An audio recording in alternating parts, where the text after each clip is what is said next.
Buenas, mi nombre es Juan Giordani, yo soy jefe de trabajos prácticos de la Cátedra B de Cirugía de la Facultad de Ciencias Médicas de la Universidad Nacional de La Plata. Y el tema que nos convoca hoy es el traumatismo esplénico. Nosotros tenemos que saber que desde hace más de 2000 años el vaso ha constituido uno de los órganos mayores menos conocidos y a menudo no apreciado en su justo valor. Ya desde 400 años antes de Cristo, Hipócrates decía que el correcto equilibrio de la sangre, la bilis negra, la bilis amarilla y la flema constituía la salud, y que el cerebro ejercía una gran influencia sobre el vaso y a su vez el vaso sobre la bilis negra. Este concepto de Hipócrates permaneció así durante más de 1000 años. Posteriormente a él, Aristóteles decía que el hígado y el vaso tenían funciones que se oponían. Es decir, el vaso se oponía a la función del hígado. Históricamente tenemos que tener en cuenta que el doctor Bryan, en 1886, fue quien realizó la primera esplenectomía. Fue por un caso de leucemia. El paciente se murió. Durante los 15 años siguientes, operó 14 pacientes. Se murieron todos, 100% de mortalidad. Bueno, dejó de hacer esplenectomías. No le indicaron hasta que en 1908 Johnson ya mejora la estadística. El anterior tenía 100% de muerte, 85% de mortalidad.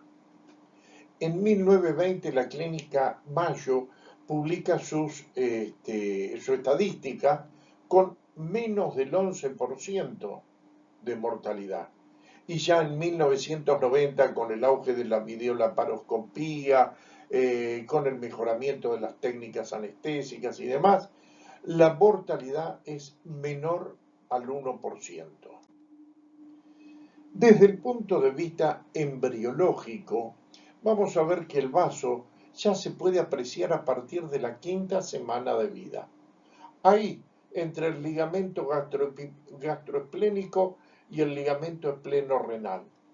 En el embrión de 6 milímetros ya se puede ver, y a partir del 6º mes ya se diferencia la pulpa roja de la pulpa blanca. Anatómicamente es de consistencia blanca, pero friable. Posee una cápsula fibrolática que lo recubre y que a su vez está rodeada de peritoneo visceral, salvo en el ilio. ¿Tiene relaciones? Sí, cómo no. Ahí la vemos, para que pongo ahí está. Con el estómago, con el riñón izquierdo, con la glándula suprarrenal izquierda, el páncreas, el ángulo izquierdo del colon, por fuera con las 9ª, 10ª y 11ª costilla. Esas son sus principales relaciones anatómicas. ¿Quién lo irriga? Antes de ir a quién lo irriga, me salté un segmento.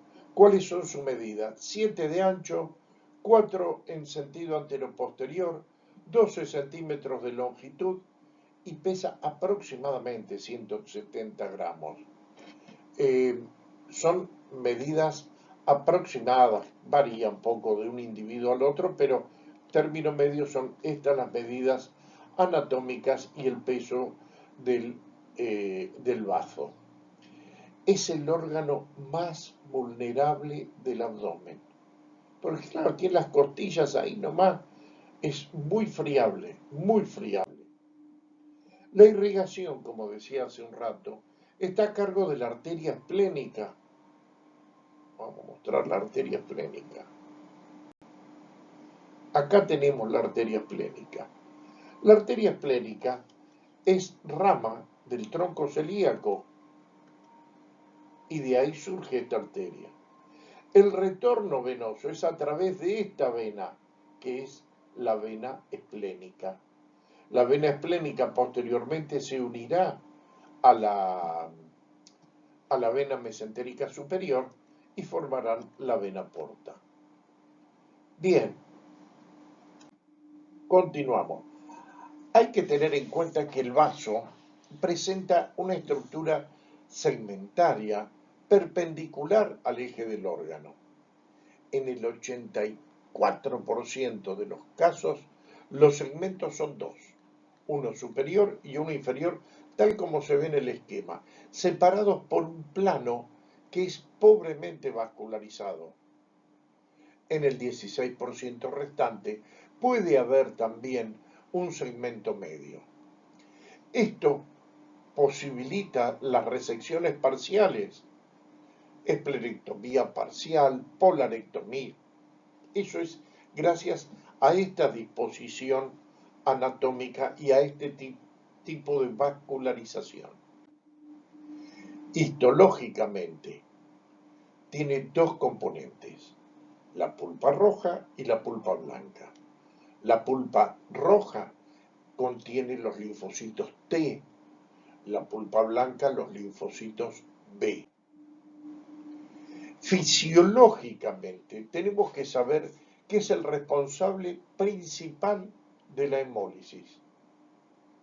Fundamentalmente de glóbulos rojos. Cuando estos atraviesan la pulpa roja, los elementos envejecidos o deformados son reconocidos y fagocitados. También se le extraen inclusiones. La esplenectomía desencadena un desequilibrio en el sistema inmune que se recupera recién a los 5 años. Hay que tener en cuenta que es un órgano hemopoyético. En etapa fetal, en el adulto no, salvo en algunas enfermedades especiales. Como decíamos recién, forma parte del sistema inmune, destruye virus o bacterias, pero la esplenectomía hace que este sistema inmune se vea comprometido y recién se empieza a recuperar al mes, parcialmente a los 5 y parcialmente a partir del 5.º año de la esplenectomía. Así que, ojo. ¿Es reservorio de sangre? Sí.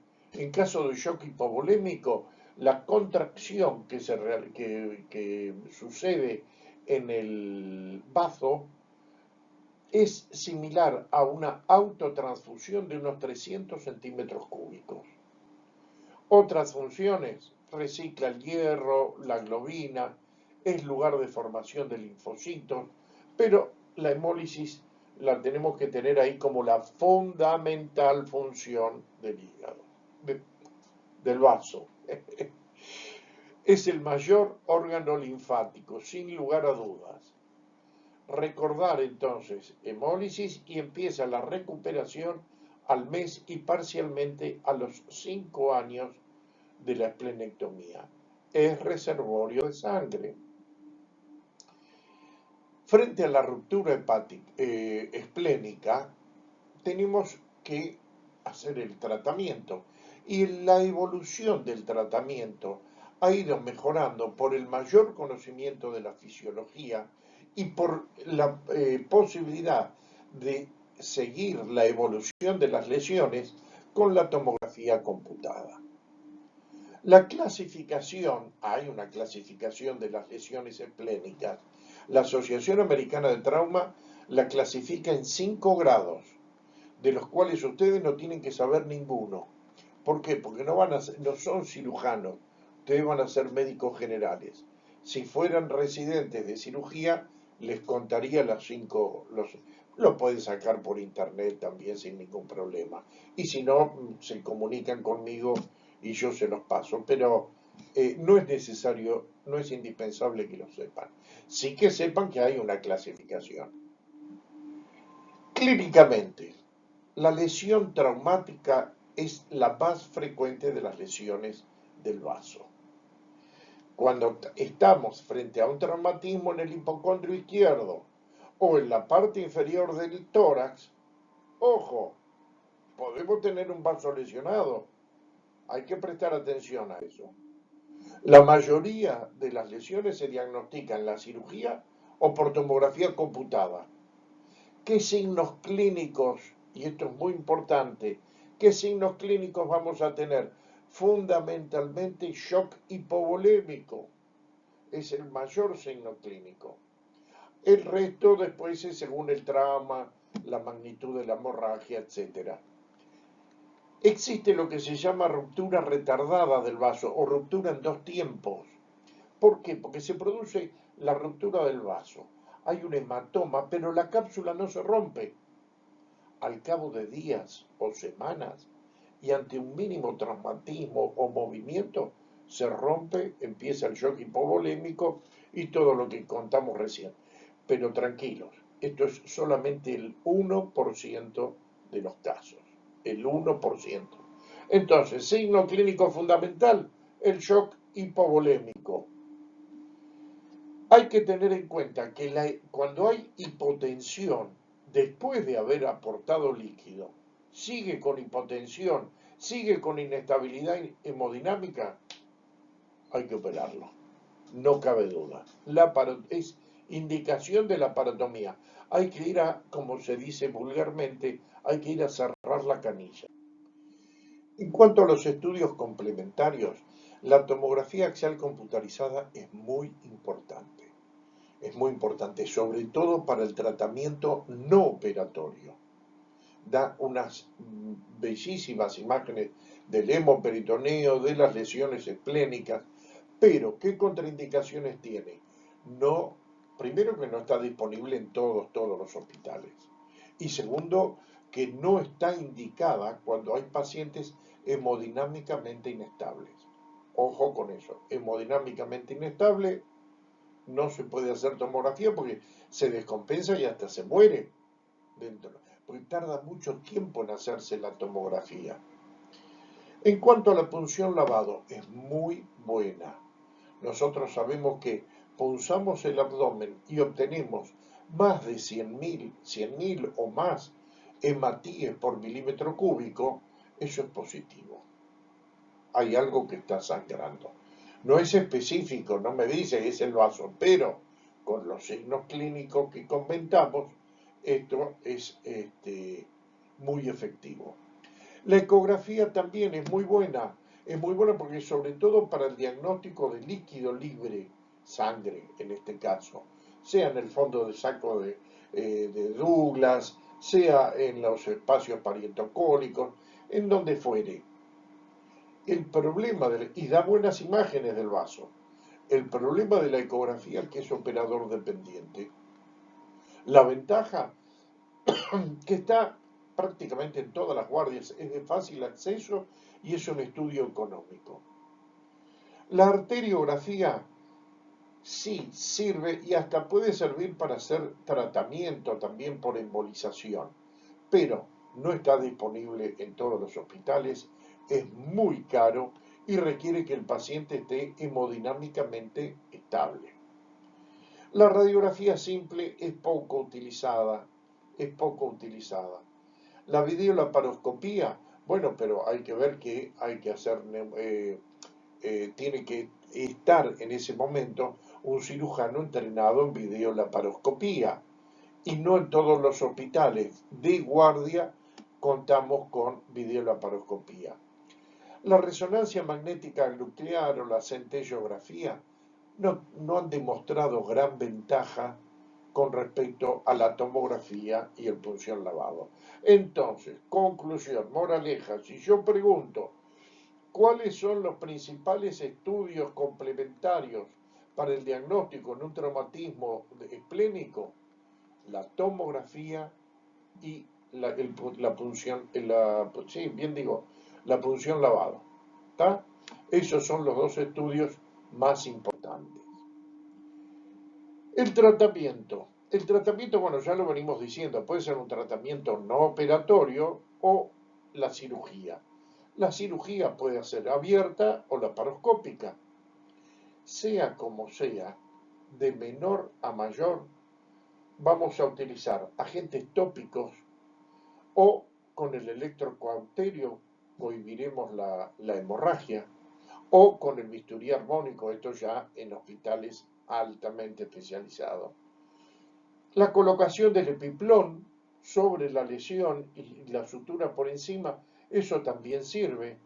Si no, la sutura sola, si no, se colocan mallas alrededor del vaso para contener la hemorragia.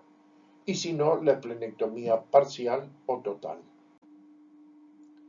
En cuanto al tratamiento no operatorio, la clave es encontrar un paciente lúcido en ausencia de inestabilidad hemodinámica, sin que haya una lesión grave de otro órgano abdominal, sin que haya trastornos graves de coagulación. Con la lesión confirmada y evaluada por tomografía, sin signos de sangrado activo, entonces hacemos el tratamiento no operatorio. Se usa mucho en chicos. Hoy se incluyen también a los adultos, pero sobre todo en chicos. Claro, tenemos que seleccionar el paciente. Tenemos que responder 3 preguntas. ¿Qué paciente? ¿Qué hacer? ¿Y con qué control? Bien, veremos que en los niños, ¿qué paciente? Los niños, como decíamos recién, 20 a 70% de las veces se utiliza tratamiento no operatorio. ¿Por qué? Porque tienen una cápsula fibroelástica más resistente y se obtiene con eso un éxito entre el 80 y el 90% de los casos. En los adultos se indica menos el tratamiento no operatorio, solamente en el 15 al 20%. ¿Por qué? Porque suele haber inestabilidad hemodinámica y o lesión de otros órganos. Entonces se le indica menos. Cuando se le indica, tiene un 70% de éxito. ¿Cómo sigue el tratamiento? Reposo en cama. Acá está, perdón. Reposo en cama. No lo vamos a meter preso al hombre porque se le rompió el vaso. Bueno, perdón, es un error de la diapo. Sonda nasogástrica desde ya para descomprimir el estómago. Y reevaluación cada 6 a 8 horas. Control de signos vitales y tomografía hasta 3 meses después del traumatismo. Recordar que una vez que hacemos la esplenectomía vamos a tener un individuo inmunocomprometido y entonces le tenemos que dar la vacuna antineumocóxica y la antimeningocóxica fundamentalmente. ¿Qué complicaciones tiene la esplenectomía? Fundamentalmente sepsis, es la más importante. Están descritas atelectasia de la base del hemitórax izquierdo, neumonía o derrame pleural izquierdo, absceso sufrénico, trombocitosis, hasta pancreatitis y fístula pancreáticas. Porque recuerden que la cola del páncreas llega ahí muy cerca del hilio esplénico. Y si uno va muy rápido y descuidadamente, puede lesionar la cola del páncreas y provocar una fístula pancreática. Pero, sin lugar a duda, la más importante complicación es la sepsis. Una vez extraído el vaso, recordar que ese individuo, desde el punto de vista médico-legal o médico-laboral, tiene una invalidez permanente para los trabajos que los expongan a enfermedades infecciosas. Permanente. Bien, y con esto llegamos al fin de la clase de hoy. Si quieren ahondar un poco más, todo este teórico está basado en esta bibliografía que ustedes pueden consultar y si no, nos consultan en la cátedra. Muy bien, chao, hasta la próxima.